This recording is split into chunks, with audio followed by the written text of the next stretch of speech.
So we are live. Good afternoon, everyone. I hope you all can hear me well. I'm Teddy McDaniel, the president and CEO of the Urban League of Central Carolinas, right here in Charlotte, North Carolina. And excited this afternoon to have all of you all here from some great voices. But this is the inaugural Urban Talks virtual session for the Urban League of Central Carolinas. And we're just really delighted to have an audience to talk about issues that are central to urban community in and around Charlotte, North Carolina, and around the country. And so just want to welcome everyone officially to the session. We're gonna get into some things today, and the title of our session is "The Future of Work and Creating Wealth in Minority Communities." And it's important work that we deal with every day at the Urban League. But think about where we are. Today, Black America is really being challenged by three pandemics: COVID-19, the economic downturn, and then, of course, racist attitudes, actions, and policies that we're constantly fighting.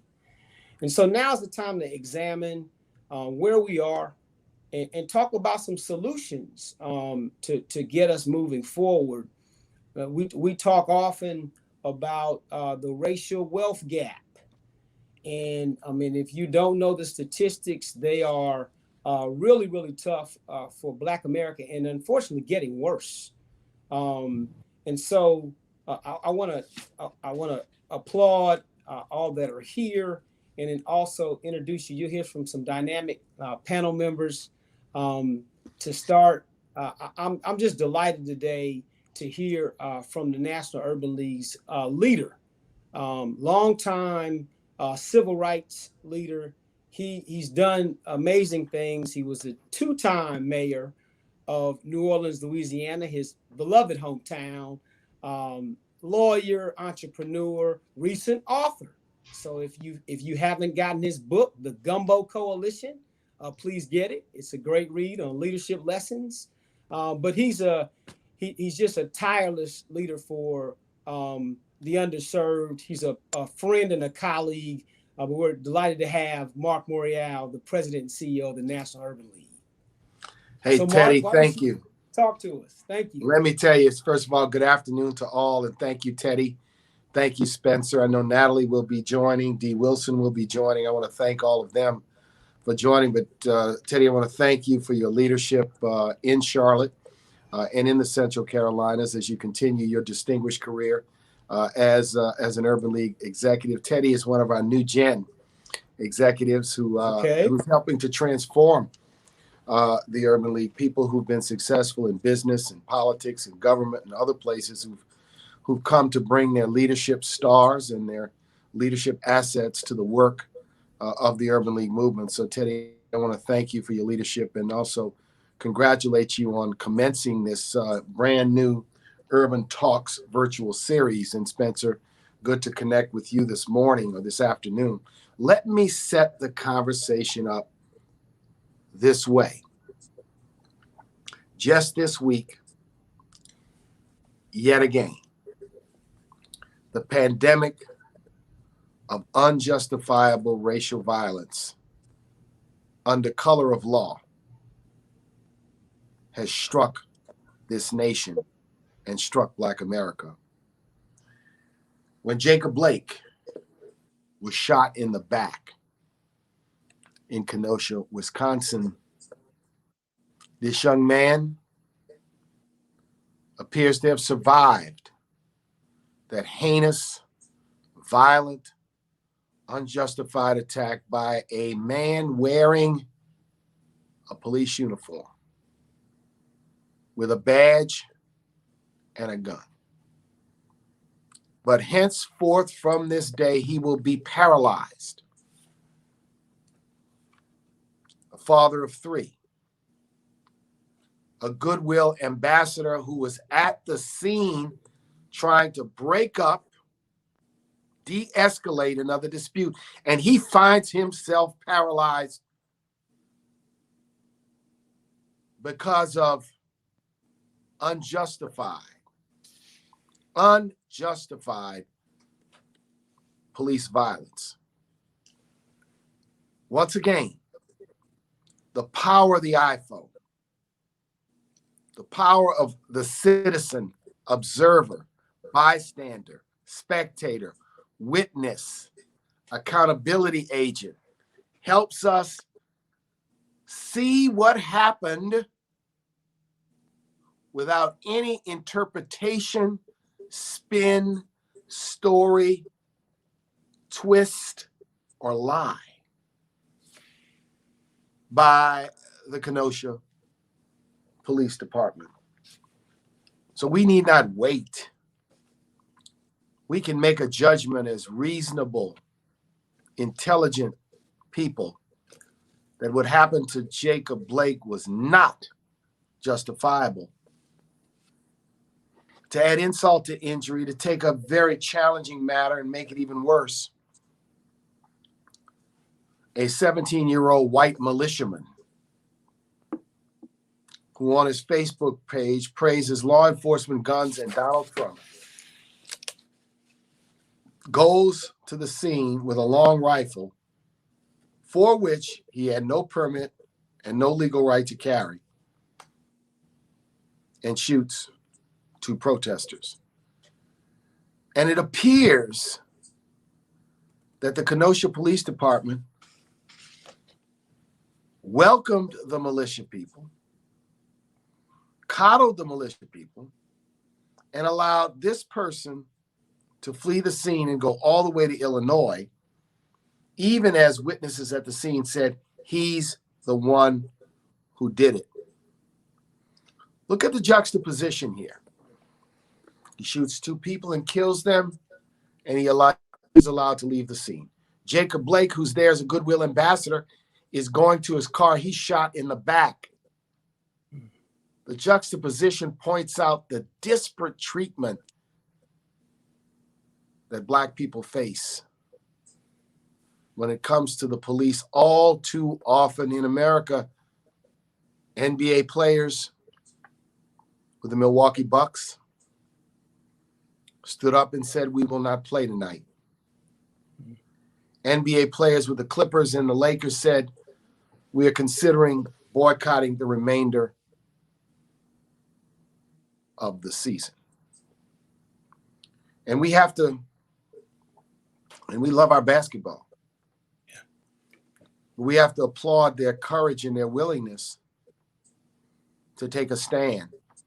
And as athletes, they're in the tradition of Colin Kaepernick and Muhammad Ali and Jesse Owens, John Smith, Tommy Carlos, Billie Jean King, to name just a few athletes over the years. Kurt Flood, sure, who stood up for the rights of people and for civil rights and sacrifice. You know, the players, the big time players make a lot of money. A lot of those guys are making a living. But we have to support their gesture and trust their judgment to want to be part of this movement. So as this conversation is about the racial wealth gap and about the automation revolution and the future of work, we can't have a conversation about racial justice today without recognizing what's happened in Kenosha.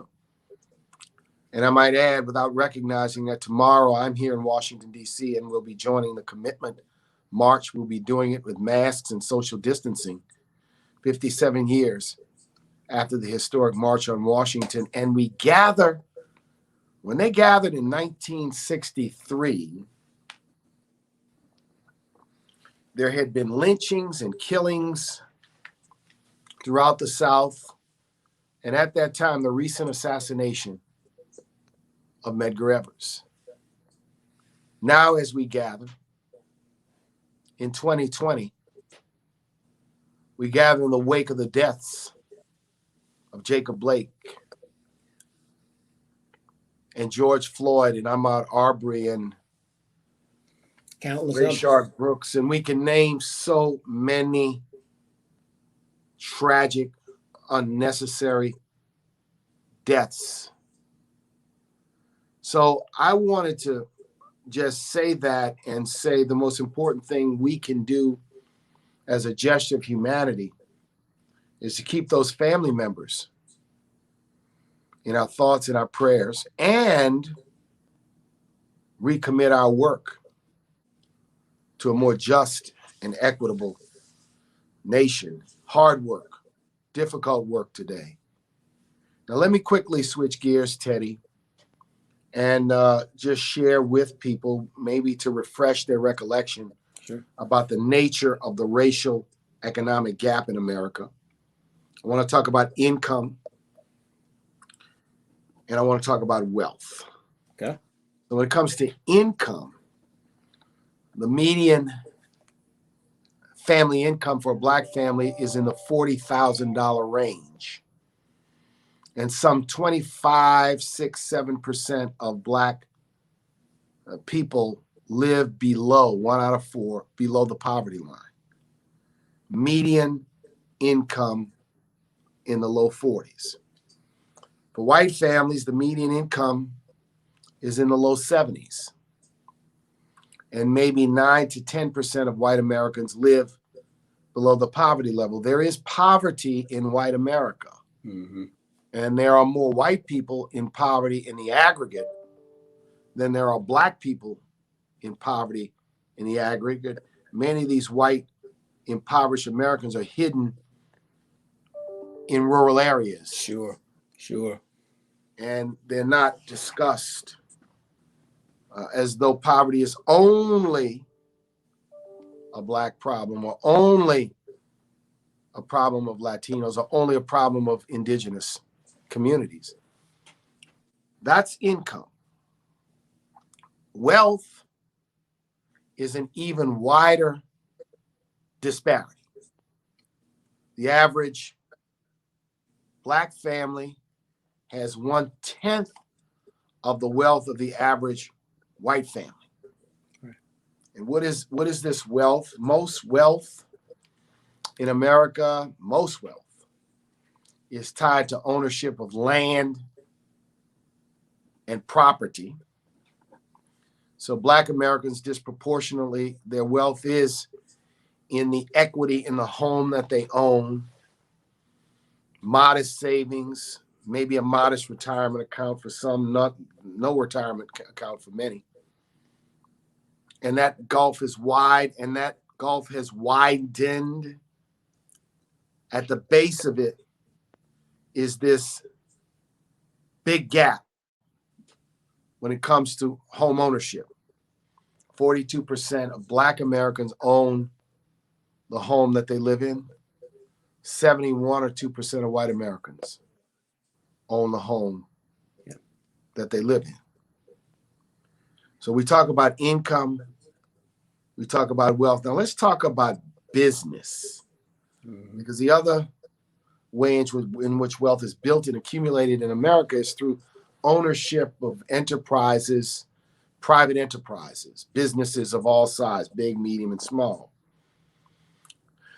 There's a large number of African Americans in this nation, 2.5 million, most figures suggest, who've made a decision along the way to become a business owner or an entrepreneur or to become self-employed. At 2.5 million, however, of that 2.5 million, 90% are one-person businesses. It's a barber. It's a salon owner. It's a one-person consulting firm. It's any number of things that people do. So there's strong energy around entrepreneurship in our community. But the scale is small. And then another 250,000 businesses, roughly, who have more than one employee, and most numbers say that the average is between 5 and 9. We've got 1 or 2 multi-billion-dollar enterprises, if you look at the Black Enterprise Top 100 list. But most African-American businesses, even the largest, certainly wouldn't reach the levels of the Fortune 500. Most wouldn't reach the level of the Fortune 1000. Right. But we have businesses and we have energy.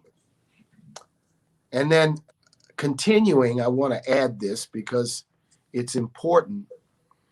Black America has a large, significant cadre of intellectual and human capital.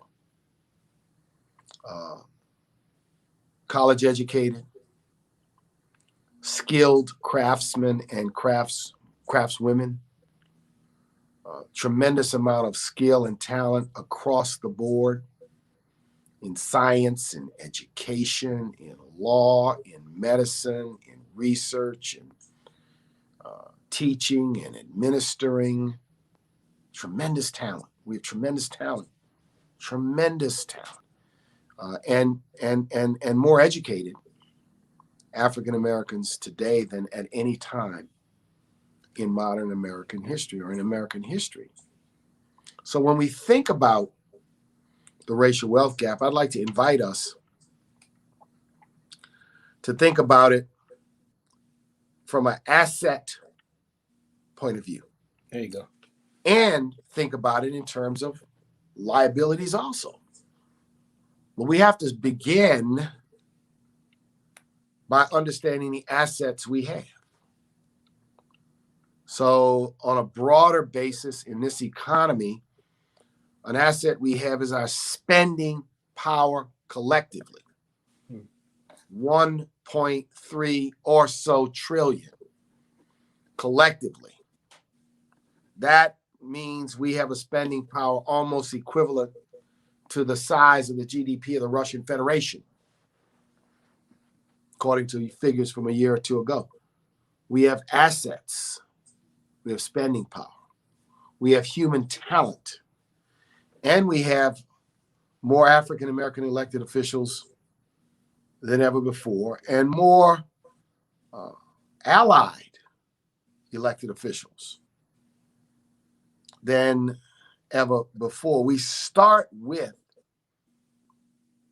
assets that we have to think about how to plan and lever them into cracking this pandemic of the racial wealth gap, which is locked in stone, locked in ice, locked in granite, right, in America. So putting all of this in place leads, as you know, Teddy, at the Urban League, we're about diagnoses and prescriptions.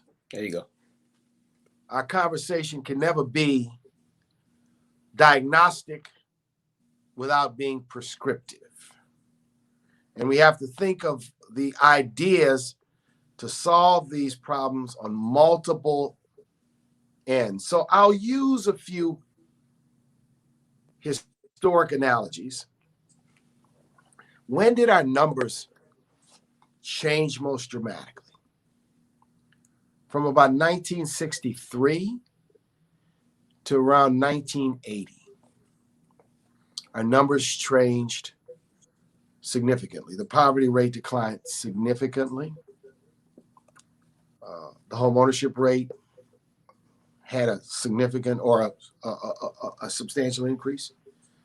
That's right after these. Why? These great. Talk about that, Mark. Public policy. Sure. And a movement. A movement which created the Civil Rights Act, the Voting Rights Act, the Fair Housing Act, the Great Society programs, and the attendant efforts in the private sector to respond to the Civil Rights Act. Affirmative action, fair employment practices.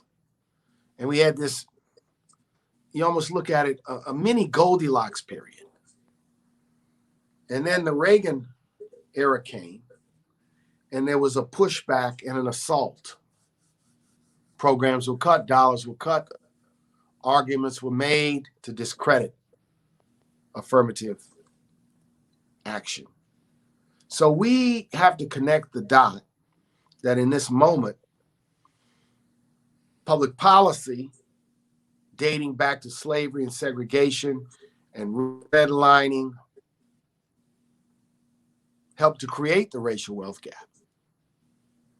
Therefore, that same public policy has to be a lever to fix it, to leverage other communities. And you're right, we're talking about targeted policies, we're talking about focused policies. So I wanted to put that out there on the table to sort of set the discussion up around where we are and what we do. And also the Urban League movement, we're in a trench on this. We're a laboratory for solution-oriented programs, whether it's our after-school work, our workforce development, our home buyer financial literacy and housing counseling work, our entrepreneurship work. We're a laboratory for change. And then we're an advocate for change. And so we're an advocate and a laboratory. And people who say, well, you've got all these programs, why do you still have poverty? I say scale. There you go. Scale. I said, if we have a solid reentry program in any city, and they're effectively serving 20 people or 30 people or 40 people, maybe even 50 people a year, there's another 300 to 400 or 500 or 600 or 1,000 not being served. So when we talk about solutions, we also have to talk about scalability of solutions. So I certainly would recommend that those of you who want to learn more about these numbers and these stats, check out the State of Black America report online and take a look at an abundance of data. If you're a researcher, if you're a student, if you're a journalist, if you're an interested citizen, and you want to become better, more knowledgeable than you already are, check out our research that's available for free at nul.org. Yeah, thank you, Mark. I think you make some really compelling points, and I'm glad that you brought up the term scale, because we're gonna get into that with the panel. We talk a lot about access to capital, and as you mentioned, there's no shortage of Black and minority-owned businesses, but the question is getting them to scale. Mm-hmm. And so I know, Mark, you really graced us with a lot of data and a lot of insight on to how policy will affect how we move forward. And I know Natalie is around. Don't see her yet. I think she's joining shortly. But I want to move into some of these panel questions. I know, Mark, you are short on time. We're so thankful. I got about another minute. I have to chair a staff meeting in a few minutes. Okay. The last thing, Mark, I'll ask you then, and this is something we talk about often because we are a do tank. We say it a lot. Urban League is not we're a do tank. We're a do tank. It is about what you do. But talk about the role with the National Urban League and UNCF and how we assist and train, how we allocate resources to really get our folks to scale and to full potential. Well, in the workforce area, we have to lever relationships with colleges and universities and businesses and government to try to expand what we're able to do to help people gain marketable skills and then place them in a real job. Right. And of recent, we've been heavily focused on apprenticeships, which really is on-the-job training. That's a better term. People say apprenticeship. What do you mean? It's on-the-job training, so people can learn and earn at the same time, and that learning and earning will get them into a better earning position. So I like the concept of on-the-job training. for people, and it's work that we are working to do more of, and it is how we want to prepare people for the economy of the future. The economy of the future, some jobs will disappear, right, but new jobs will be created. Those new jobs, more often than not, are going to require technology skills, significant, maybe in some places, but really marketable skills. And so everyone's got to be conversant in and know how to use technology at some level. You don't have to always know how all the wires connect. right.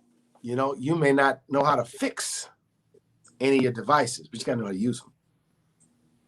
And I think that we have to continue to push on this digital divide issue, because the digitization and broadband access and having computers and phones and knowing how to use them is now a necessity of life. That's right. It's like the lights and the water. You got to have it. Yeah, Otherwise, yeah. you're locked out and left out. But And hey, now, I got to hop. Okay, thank you so much, Mark. Thanks, we greatly Spencer. Thanks, appreciate Teddy. it. And I'll miss Natalie, but give her my best. We'll do. And we'll do. thank you for your leadership. Thank you, Mark. Thank you. So really appreciate Mark spending some time with us. And now we're going to get into some questions. Expect Natalie Cofield shortly. Let me introduce Spencer Disher, who is here with us.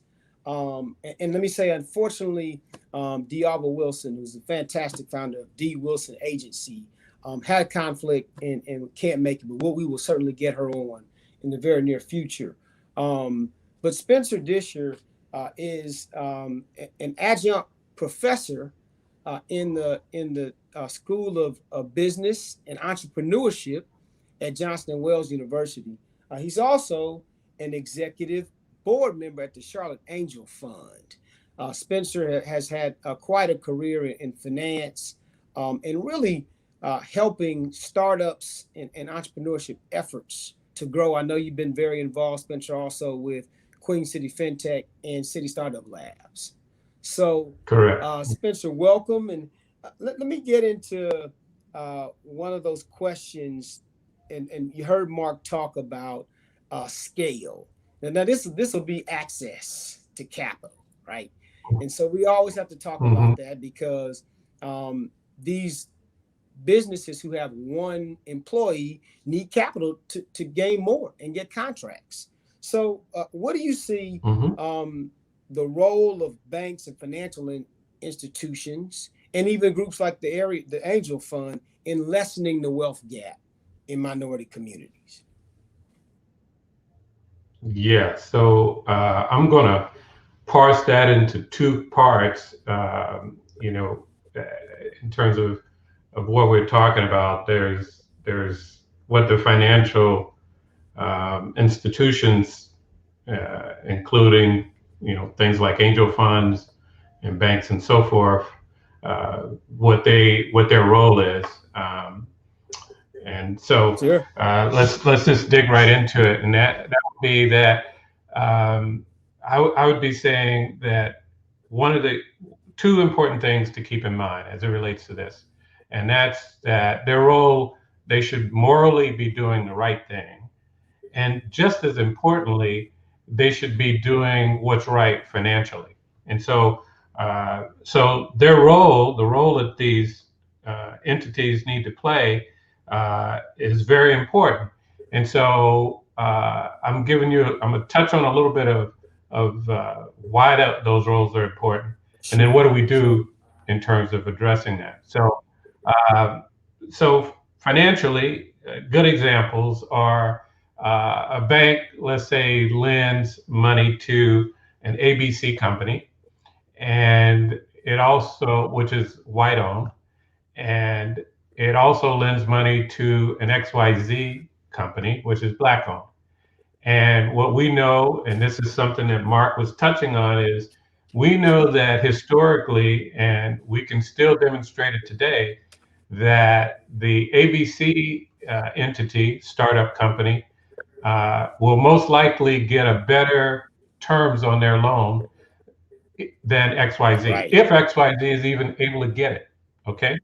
But let's say XYZ gets the loan, it's at a higher interest rate.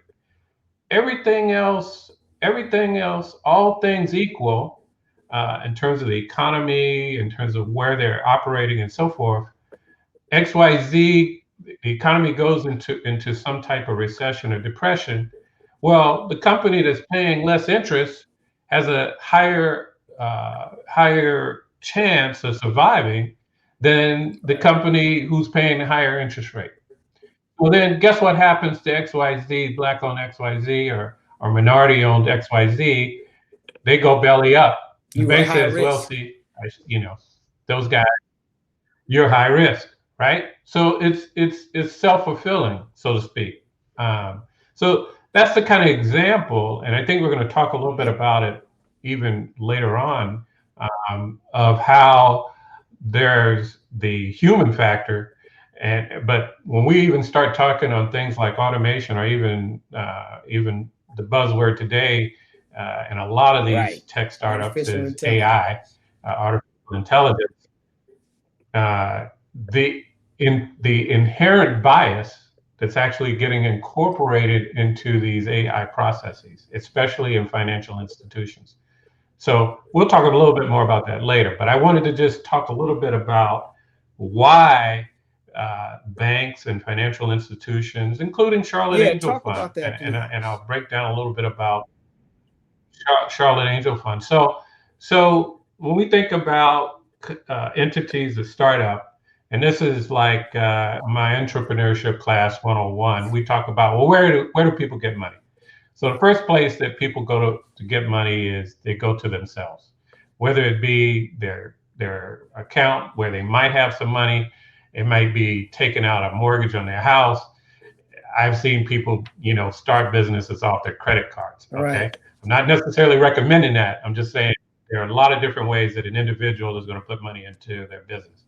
And the next source, heavy source of funding, and actually next to personal savings, the next highest source of funds is friends and family. Something like $60 billion is raised for individuals that are starting a business, whether it's a one-person business or a large business, is started through funding that comes from friends and family. And then we go, so between friends and family and the next level, which we would say may be venture capital, depending on the growth capability, is something called angel investing. And so whenever somebody asks me, well, who are angel investors? I immediately point them to Shark Tank, because Shark Tank is in effect a version of angel investing. And so, why, I wanted to just give you a little bit of breakdown of sources of money. So after that, venture capital is probably around $22 billion is raised. And if I said million before, I meant billion. Everything I'm talking about is billion. Sure. Angel investing, $20 billion is raised that way. And then banks, in terms of lending, actually are more like 14 billion. So they're actually toward the smaller aspect of funding for startups and business owners. So we've talked a little bit about why it's important. I gave you the example of why a bank, it's in an interest of the bank to provide the same type of credit and terms to us as they would anyone, such that ultimately that loan survives. And we want it to work, because ultimately they want their stockholders happy. So as a stockholder, I want to make sure that not only are they making the right terms for everyone, but I want to make sure that they take advantage of lending and providing money to minorities. And so Charlotte Angel Fund is a good example.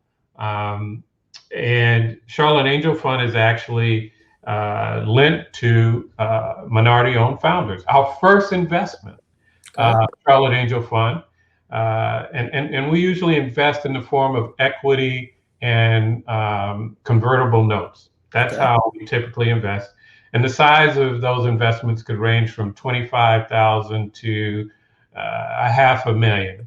So that's kind of the range in which you'll see investments from angel investors, whether it be a group of angels like Charlotte Angel Fund. We're a group of investors that have pooled our money together to the tune of about $2 million, and we're making investments in companies. Our first investment as a fund was in a company called Upswing, which is minority owned.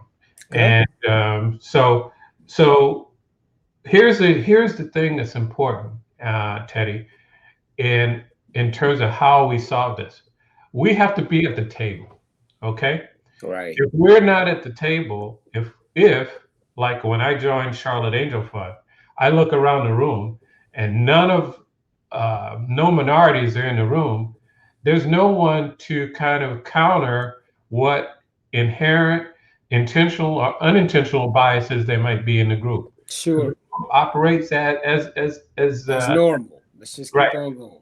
So I see it there, among angel funds. When I go to these meetings, where are we? We got to be at the table. Um, I also I still dabble a little bit in the sense that I keep my contacts and network in place in the fixed income area.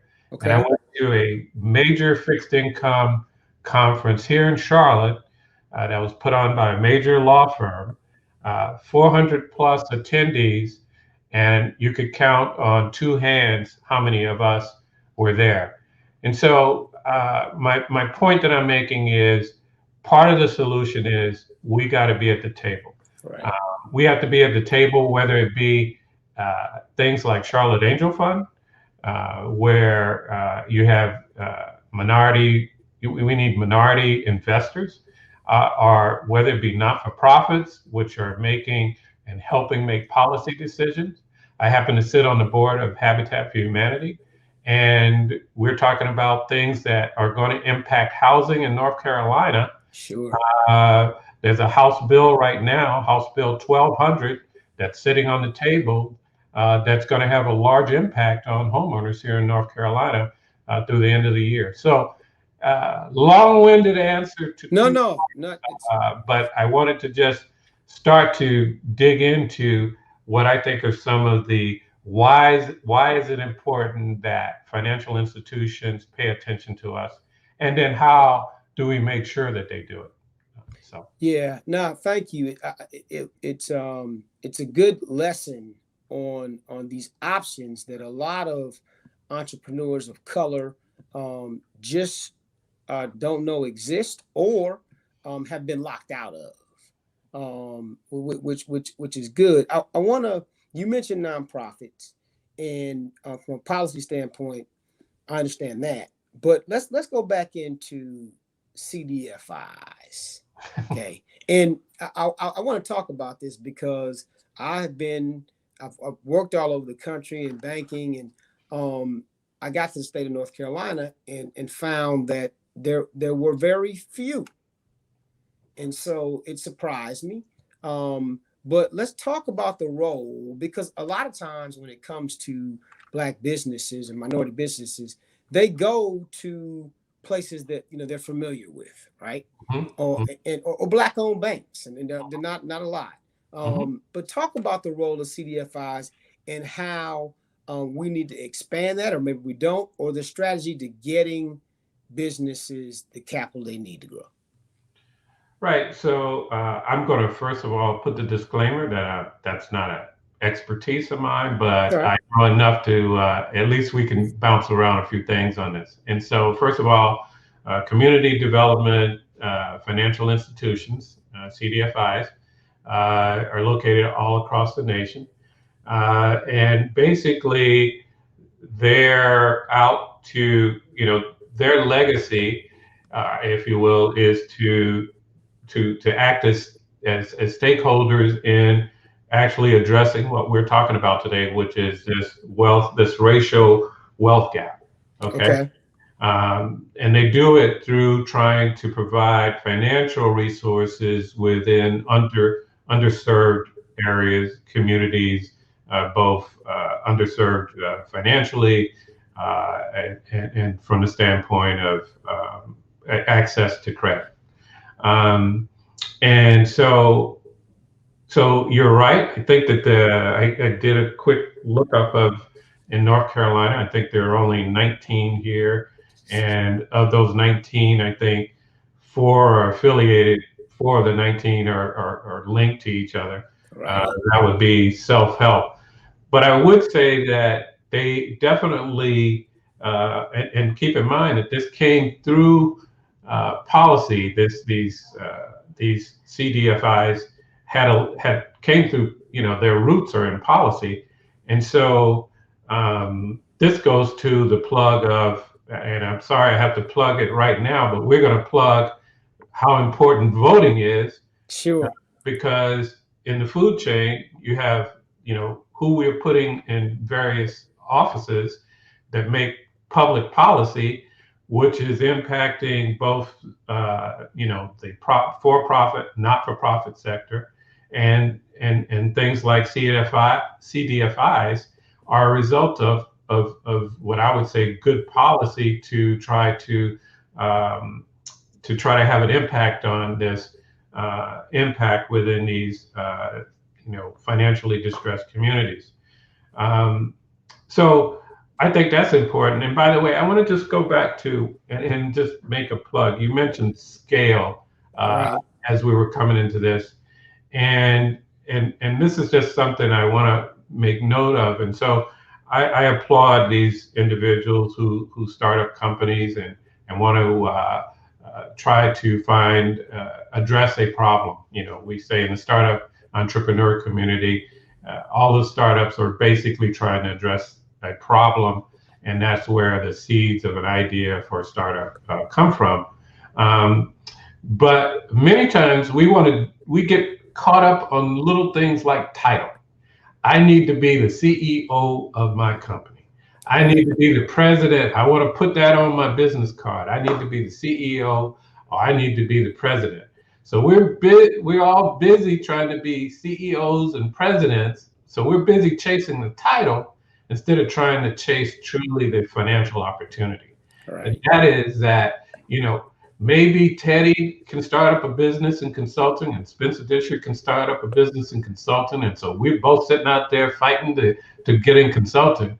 But the argument would be that if Teddy and Spencer and Natalie get together and That's start right. a consulting business, we're starting to scale. That's And right. we can leverage each other's ideas and knowledge and so forth. And so I would just make a small footnote or plug for, as we talk about, there are a lot of dimensions to the concept of scale, but one of them is let's not get too caught up with titles. Let's get caught up with how I can team up with other people to pursue opportunities. Yep. Yeah. Thank you. Thank you. That's great. Yeah, we could talk all day about scale, but I'm glad you brought. I want to emphasize it. So next, I'm happy to have Natalie Cofield, an old friend. Welcome, Natalie. Glad to have you. And to the audience, for those that don't know, Natalie she's a serial entrepreneur. I need to say that. She is the founder and CEO of Walker's Legacy. And if you haven't heard, this is in tribute to Madam C.J. Walker, of course. And Natalie has been at the forefront of entrepreneurship for women around the country for many years.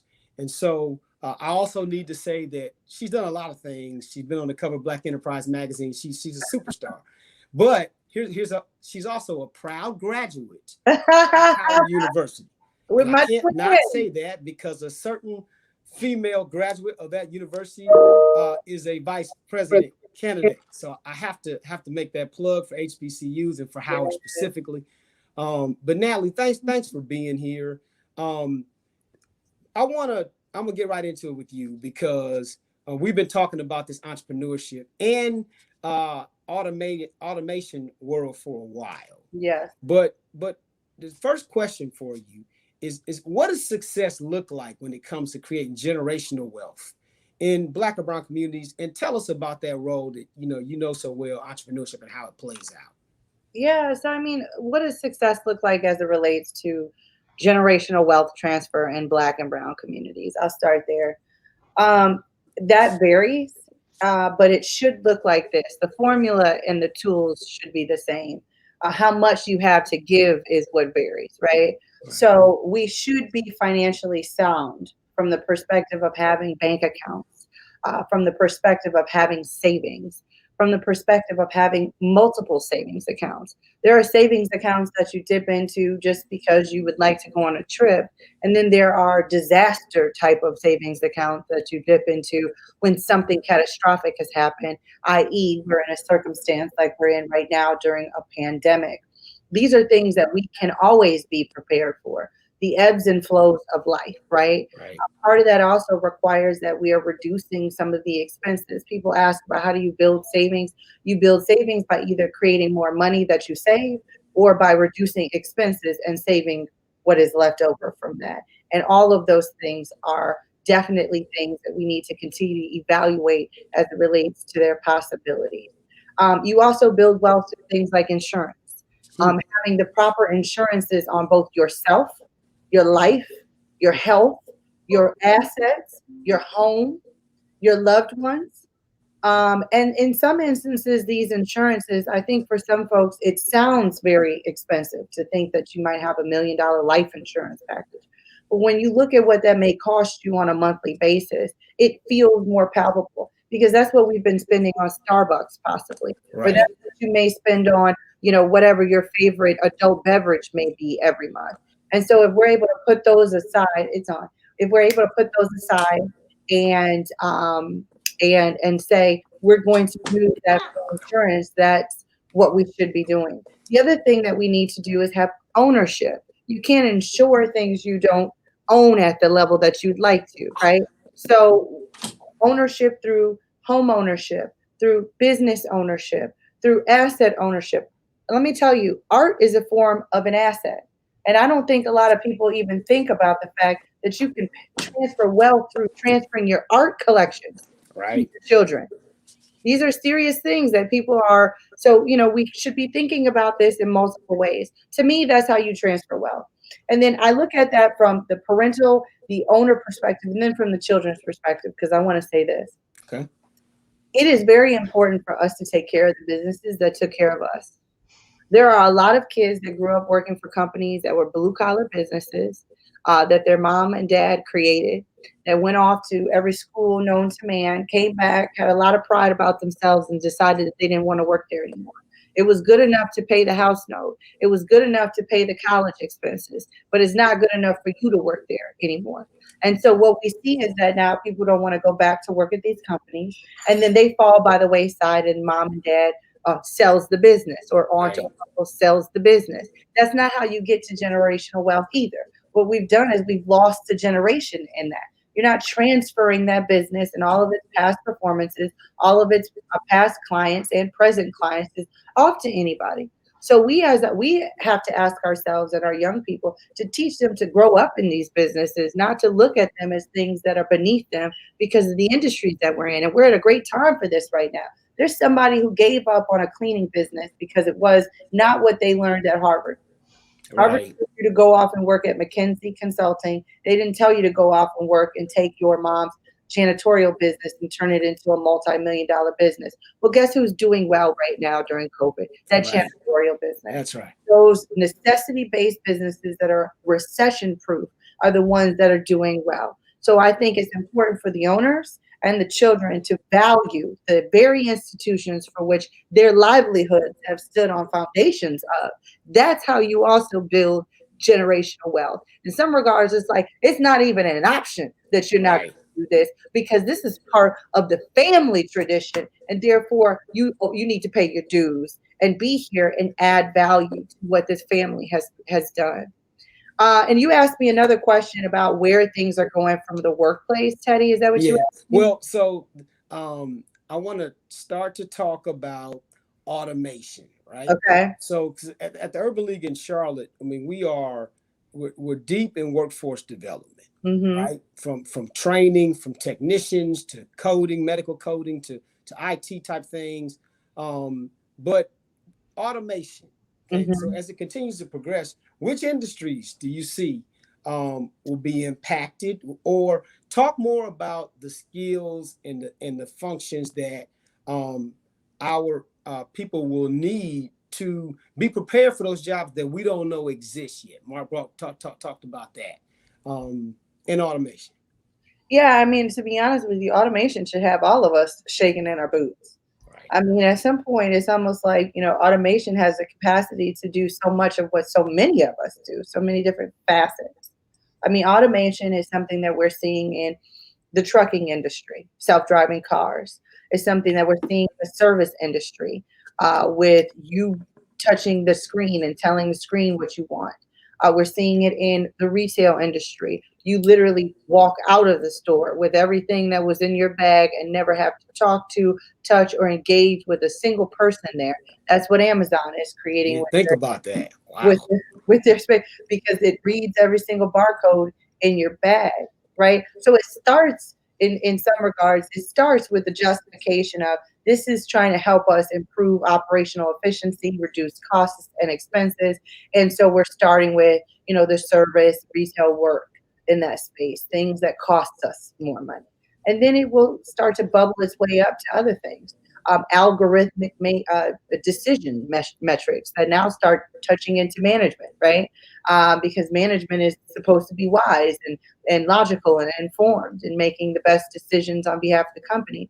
Well, what does that look like when you have an algorithm and a machine that can generate your financial projections? Do you still need to have the size of your financial services and CPA and all that stuff that you used to have before? I don't know. But these are questions that we should be asking ourselves, because once we get into this game, which we've already gotten into. Yeah, we're here. Okay. Everybody is up for discussion. Every single thing everybody does is up for discussion. We are working in a virtual space. So much of what we are doing, I'm not with you physically, Teddy or Spencer, but we're together right now. Right. This is probably the biggest technological revolution that has happened at the same time, simultaneously around the world. Everybody has been forced to go online. Right. Doing that, it's now all through your computer, and it's all through output and production. And I think that there are some lessons, some studies, and some research that will come out of this. We already know we're going to see a shift in where people work. We already know that this idea of going back to business as usual is something that's kind of like, well, I don't know. It's like a relationship. Yeah, that was over. Okay. Right. I don't know if I can go back to that, and so it's a nostalgic moment, but we can't guarantee that we're going back. We've already been exposed to the life that we're living right now. Yeah. So we have already seen, research has shown that no one can guarantee that they're saying one out of 11 jobs, or maybe 4 out of the 11 jobs are jobs that are actually coming back from unemployment. Right. And those jobs that do come back, how many of them are going to be remote, and how many of them are going to be different, because technology has shown us what we can and can't do during this moment. Yeah, it's just great response. And there's so many companies who have found that, hey, I produce more and make more money without all these expenses, without these people. That's right. That's right. We're all in adjustment mode. I want to just Spencer, I want to bring you back in. Just one comment on generational wealth transfer. I just want to comment and insert that people should also make sure to take into account estate planning. Okay, how many of us actually have some type of will or some type of trust that have been set up to allow for transfer of wealth? So it's just a small insert that if you haven't spent any time thinking about your estate or estate planning, it's a footnote, something to look into. Sure. Then, so talking about automation, and I want to even move us into there's a lot of buzz in the startup world about artificial intelligence, and so we could spend another hour just talking about what that means. But let's just say that there's something called general AI. There's very specific AI that tries to perform one task, and And then there's general AI, which is this idea that we can replicate how the human mind would function and actually have machine learning. So I'm kind of separating those two. So it's scary from the standpoint to think about, okay, AI. I mean, people are like, geez, I don't have a clue. I don't know what that's about. So I would encourage, in general, anybody that's listening right now, that you need to occasionally take a look at and read what's going on in AI, because it's having a huge impact on us. We were talking about it in terms of finance. So just like the behavioral aspects of, am I going to give this Black person a loan, or this person from a minority community a loan, versus someone from this other community or neighborhood a loan, that's actually getting picked up by AI. Because what fuels AI? Data. Yep. Data is the fuel for AI. So an AI engine without data is worthless. And an AI engine that's taking in bad data or bad fuel is also dangerous. Or one of the things that I would be saying to you, and I'm going to give you a good example of someone who, this young lady, she's a PhD out working on a master's degree, I'm sorry, at Stanford. She realized that there's bias going on in AI. She doesn't know hardly anything about AI specifically, except she started reading up on it. And now she's become an expert in terms of trying to help with recognizing bias in AI. So what we have to do is look at these situations where you would say, geez, I'm getting ready to lose my job because of AI, and think of, okay, how do I position myself to take advantage of the opportunity?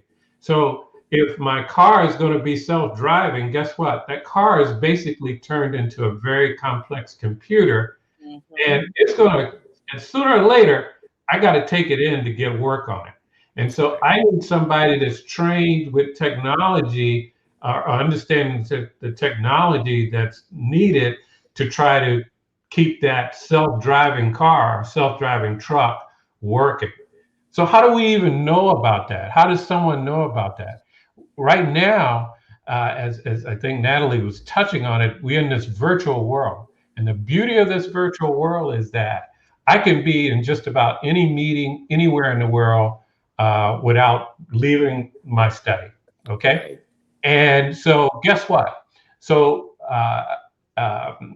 Alphabet, which typically would have their annual meeting in some remote location that you and I are not going to be able to get to, put their entire annual report, their entire annual meeting is virtual. It's recorded. That's You right. can go and listen to some of the most progressive minds in the business industry and hear where they're going and what they're doing virtually without even leaving your room. And so that's happening. My Charlotte Angel Fund, we have our meetings virtually. There's a lot of virtual meetings that we can now attend that we couldn't attend just because perhaps we didn't have the financial resources to get there geographically, or maybe I wasn't invited per se.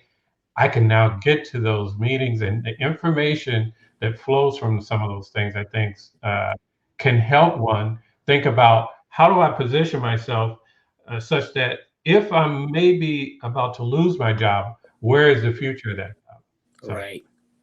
Yeah, it sounds like we need a bunch of statisticians. You know, it's all about the data. So Natalie, let's go back a little bit.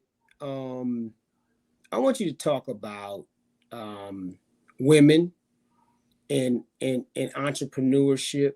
You know, it's really been your life's work the last decade, and pushing them forward, as they've always been the stalwarts of our families, and now really accelerating women in entrepreneurship.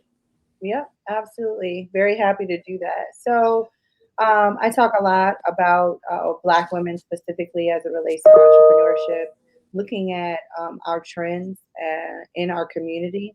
So first off, we have to start with nearly 80% of Black households are led by a primary breadwinning Black woman.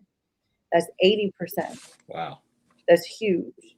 Okay, so we can go into all types of reasons on why that's the case. Everything from lower than half of us, half a percentage of Black women being married and having access to dual income households, to continued racial injustice that affects Black women and men. But that's where we are, 80%. So to make the economic circumstances of a Black woman better is inherently to make the Black community better off economically, hands down, period. And this is not a woman against man circumstance. It's just that this is what the data is saying to us. Sure. Data shows. Furthermore, when we look at Black businesses, what we see is that Black women are, again, the only community of women that over-index against their male counterparts. So nearly 60%, 58.9% to be exact, of all Black businesses started within the last 10 years have been started and run by Black women. That's almost 60%. Wow. That's huge. Yep. So it's at this point impossible to have a conversation about Black business and not start with the Black woman at the forefront of that. This is not about, as I said yesterday, putting red on something, or throwing some tea at the event and thinking you are talking to women entrepreneurs. That's not what this is about. This is about they need the same resources, the same supports, the same deep dive into educational, technical assistance, the same access to capital that anyone else who was a business owner, regardless of what their gender was, would need. And so the other thing that we see is that when we look at Black women business owners, we still see a huge gap that exists for them between Black men as it relates to gross receipts. So Black women entrepreneurs are on average grossing roughly $30,000. It's probably about $28,000, $26,000 annually in gross receipts, while Black men are grossing nearly $100,000 in gross receipts. All that juxtaposed against white men who are grossing nearly $726,000. Wow. That's a big gap. That's right. We need to highlight it. That's right. It's a huge gap. So there's a gap that exists between Black men and Black women, and then there's a gap that exists between white men and everyone else, right? And so our goal is to continue to keep trying to close that gap. How are we going to do that? We need to continue to keep engaging women. Why? Because we're 60% of the businesses that have been started in the Black community right now. Yeah. So it's not about like, oh, this is a cute thing, a sorority thing. This is a Black business survival thing, it's and it must incorporate the woman in a meaningful and significant way. Furthermore, what we've also seen is that Black women, we did a research study for the Small Business Administration on Black female entrepreneurship, past and present, that sits in the Library of Congress. Black women, since the day that we were able to have our labor counted as labor, have been involved in the U.S. labor market at higher rates than any other community of women. Why is that the case? Again, since the day we were allowed to work, we had to work. That's right. We had no choice. So there was no choice. There were no laws or inherent customs and traditions that said the woman must be home not working. That wasn't how we came. If you Black. That wasn't how we came. This was we both rising with the sun and coming home when it dawns. So, that's how our households had been. So there was not that kind of discrepancy that existed. And therefore, that's why we had such high labor participation rates, because we had to. Furthermore, when we look at today, what we still see is the same thing. Ford released a report that showed that Black women were disproportionately more inclined to have what you would consider to be side hustles, which were otherwise known in our mama and our grandmama's time as their second and third job. Side hustles, not side hustles, because that's cute to say. It was the second and third job. Well, why are we doing that? We're doing that because Black women still have a wage parity gap that far exceeds white women and certainly far exceeds white men. So again, we're talking about Women's Equal Pay Day, and we did that back in April, and we just did Black Women's Equal Pay Day last week. Right. And we're in August, almost coming into September. That's not equal. We can't just talk about this with this ubiquitous language of women. because there's an intersectional component to this where the rules don't apply and circumstances aren't the same. And so again, Black women are trying to close that 64 cent to their $1 gap. It will take, as they've shown us, it will take 100 years for a Black woman to achieve wage parity to a white man. Wow. With the way that we have gone. And it will take the average Black household 250 plus years. Right. The average wealth of an average white family. Now, I don't know about you, Teddy, or you, Spencer, but I know for me, I don't play average at anything. So I add some extra years onto that. That's right. The average ain't where I'm trying to land. Yeah. Absolutely. Absolutely. Place, okay. So that's that on that. But then even with that, when we look at this, and I'll close with this, we talked about the average net worth of a Black woman, and we looked at that for the average net worth of a white woman, and it was $41,000, the average net worth for a single white woman. Now, the net worth, as my finance folks know, take all your assets, right, take all your expenses, and that's what you're really worth. So if on this side you got way more expenses than you do assets, you got a negative net worth. That's right. You have as many expenses as you do assets, you got a zero net worth. Hopefully we get you to the positive net worth space. Sure. But we have $41,000 sitting on the balance sheet for the net worth for white women. Then for Black women, what we have is $100. Wow. Yep. And that takes us back, Teddy, to the first question you asked me when I got on the dais, was this: how do we build generational institutional wealth in Black families? And I started talking about all these insurances, just in case some stuff, as Chris Rock would say, taking over businesses and having access to homes. How are you $41,000 because maybe your parents gave you a home? That's right. In whatever state, beat up or beat down, right? Worked up or beat down. It doesn't matter. There's value on that land. You can knock the whole home down, and the value of the land is worth more than the home sitting on top of it. That's going to add to your asset side, okay? Or, unfortunately, someone passed, but they had a life insurance policy and they bequeathed to you some of their assets. That's how you get to more positivity on the asset side. That's how we increase the net worth. Sure. Yeah. Sure. That's how we do that. Excellent. Yeah, it's something we got to accelerate, but always educate, because as you mentioned, we have assets. That have had them in the community for decades and generations, but unfortunately, for whatever reasons, and there are myriad reasons, we've given them away, or we sold, or we just didn't keep them. That's right. So you have to. Spencer, I want to go back. Well, let's stay with the wealth building conversation. We're in Charlotte, second largest banking industry in the country. All these corporations, like all these cities.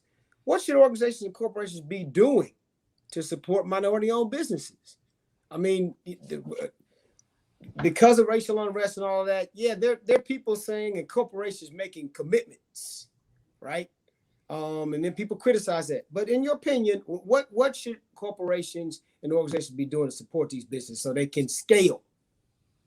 So I go back to if they don't have someone that looks like us at the table, then they're not going to have a clue how to even find us. I hear and see, in various, whether it be educational or for-profit organizations, not-for-profit organizations, there are so many of them that have some statement about increasing diversity.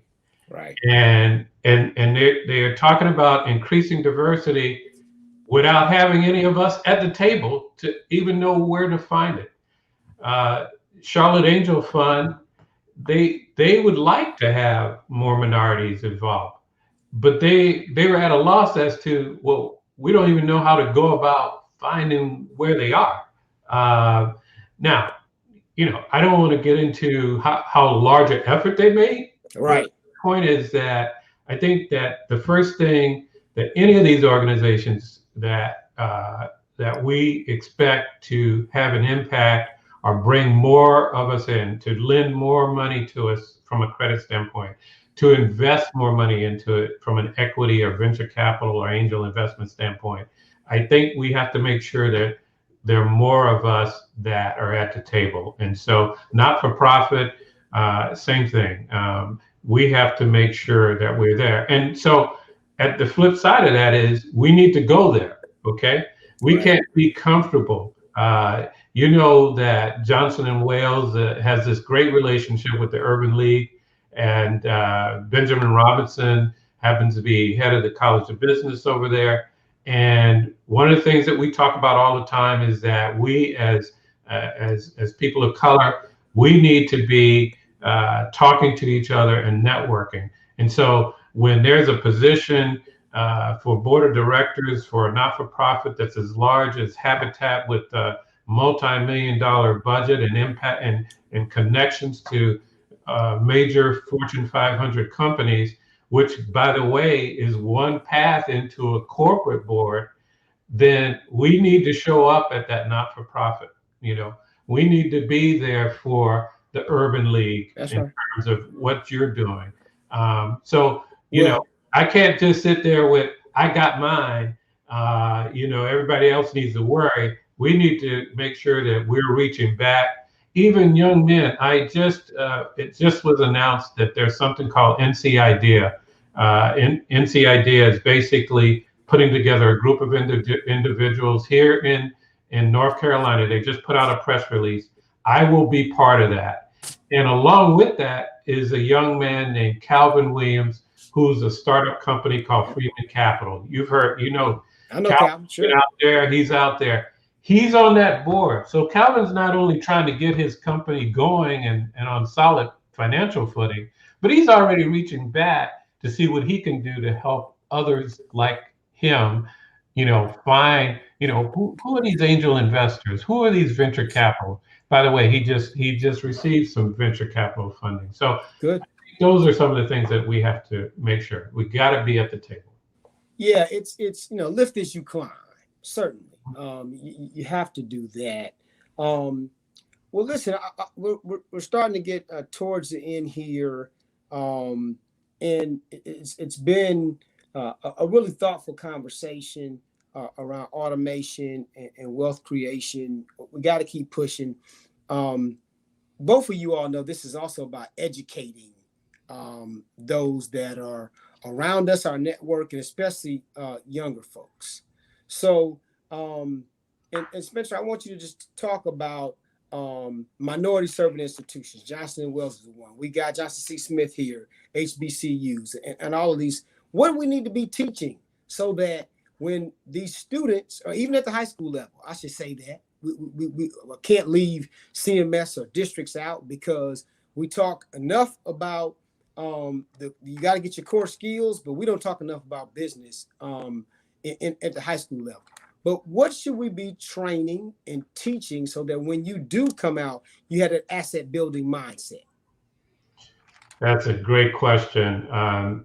And so I think that when I think about what they should be doing, here's a scary concept, and it just gives you an example of how, in the same way that I've talked about, we need to find out what a lot of these high technology, a lot of these growth companies are doing.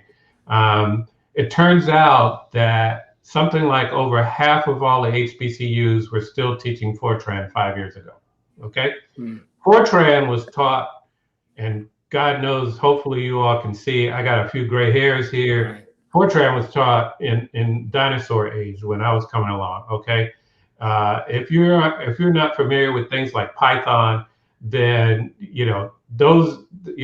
we've got to make sure that our HBCUs, and I think they're doing. Don't get me wrong, Johnson C. Smith. I think they've done an excellent job at reaching out and making a connection to Microsoft. Sure. That type of connection is the kind of connections that each of these HBCUs. These are the kind of connections that the Urban League. These are the kind of connections that I think we need to be making, so that we understand what's the need in the pipeline, so that we're not making the mistake of teaching Fortran. I mean, things like that. So my quick response is that we need to make sure that what's being asked of, that we are making sure is in those schools. And I think the HBCUs in general, the things that I've read recently and I'm hearing, says they're coming on board with that type of thinking. Can I add something to this? Sure, Natalie. I know you need to hop in. Yeah, I do. So first off, I just want to say I do have to hop off after this, but Spencer, it's been a pleasure connecting with you. Teddy, as always, I am honored and grateful for the opportunity to share the stage for being here and platform with you. One of the things that we talked a lot about with Walker's legacy was about HBCU and making sure that entrepreneurship is perceived to be interdisciplinary. What does that mean? That means that the medical school should be teaching entrepreneurship. The law school should be teaching entrepreneurship. The School of Fine Arts should have classes on entrepreneurship. Why? Because entrepreneurship is just but an action verb, essentially. And what it is doing is a byproduct of what you are doing. So if you have a medical facility and you are a doctor by trade and you own a medical facility, you are in medical entrepreneurship.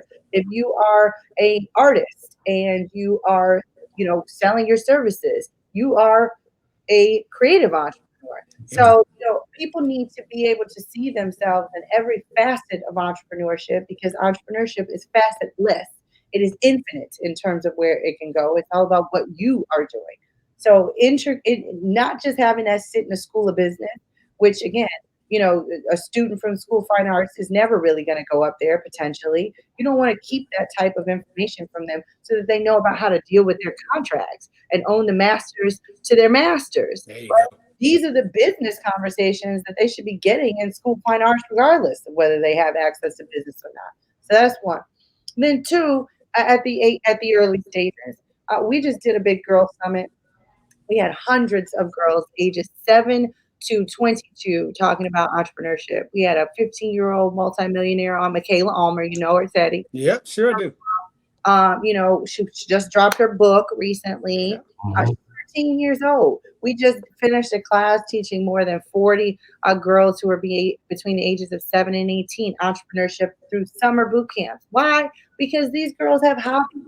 They have passions. They have interests. And if someone can turn lemonade into a multi-million-dollar business, I'm just going to assume that anybody could turn, even if you're making bracelets, all the stuff we think is cute, people are making money off of. That's a business. As parents and grandparents, we need to stop thinking about, oh, this is so cute that Johnny and Sally are doing this. And say, oh, Johnny and Sally, this is like you have a little business on your hands. Mm-hmm. And start talking to them and giving them the type of confidence that they need to actually see themselves going from a plastic cup to being at 1,600 stores across the country by the time that they're 15. That doesn't start by just kind of saying, this is your side deal. Right. This is something you're doing when Nana comes in town. This starts by saying, you're on to something. That's right. We're going to be Let's invest in you. together. And Very well put. I love it. I like it. And absolutely. Parents have to be involved in that process too, and know when to get in and get out of the way of their children. That's right. That's right. I will say that. That's my 2 cents on that. Gentlemen, it has been an honor to represent my Black female leadership on this panel here. Yeah, thank you, Natalie. You represent well as always. Done it very well. The last thing I'll say is, you heard about medical entrepreneurs, all that. Folks that know me know, if you're a tax-exempt or nonprofit, you're a social entrepreneur. That's right. And be clear. So with that, thank both of you all. It's been an enriching discussion. We're so so grateful for you all to spend some time with us, and we just want to say to all, keep it up. Let's keep pushing. We got to make our voices heard, and we'll be back in touch for the next version of Urban Talks with Urban League of Central Carolinas. Thank you. Thank you. Thank you. All right. Thanks a lot. Everybody have a good day.